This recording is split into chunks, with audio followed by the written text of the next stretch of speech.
restons dans le moment présent. Même si vous avez envie de performer, même si vous avez envie de réussir à faire plein de choses, on se ramène à ça. Je pense que c'est une belle ligne directrice pour vivre la meilleure expérience possible lors des Jeux. Florence Brunel en patinage de vitesse courte à piste. J'ai commencé à patiner à l'âge de 7 ans. Beaucoup de compétitions régionales, provinciales. J'ai participé aux Jeux du Québec.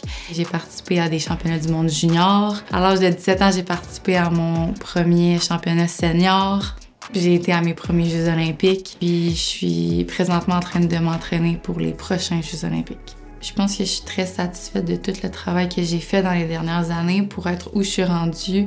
Un de mes meilleurs souvenirs, j'aurais vraiment envie de dire que c'est mes derniers championnats du monde. Tout ça vient juste d'arriver, mais de décrocher 2 titres de champion du monde avec mon équipe. J'ai participé aux Jeux du Québec en 2017 à Alma. Ces premiers Jeux du Québec-là m'ont permis de comprendre à quel point le sport avait une place importante dans la vie de tellement de gens, de personnes. C'est là que j'ai réalisé que ça pouvait devenir ma carrière, ce que je voulais faire dans la vie. Pour moi, Trois-Rivières, c'est une des choses pour lesquelles je suis tant reconnaissante.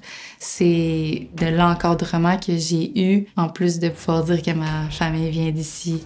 Bien que j'ai réussi à performer beaucoup sur la scène internationale en ce moment, je souhaite que mon image soit plutôt reliée à l'acceptation, la différence, étant donné que je suis née avec seulement 2 doigts dans ma main gauche, mais c'est pas pour autant que je pratique un sport paralympique.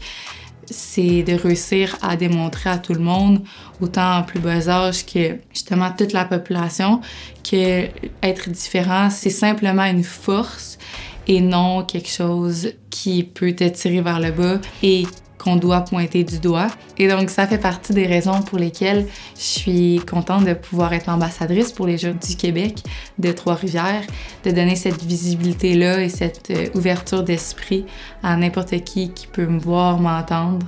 Et puis, ma plus grande fierté, en fait, c'est de sentir maintenant que je m'épanouis chaque jour, que je suis vraiment profondément reconnaissante de ce que je peux faire, que j'aime tout ce que mon sport m'amène et non pas seulement certains moments. J'aime la fatigue, j'aime le mal de jambes que j'ai, j'aime le fait que je suis fatiguée. Le conseil que je donnerais à un jeune athlète, c'est que la chose la plus importante, c'est le comment tu vas faire les choses et non le résultat qui va venir après. Parce que la seule chose qu'on peut réellement contrôler, c'est ce que nous on fait, nos propres actions.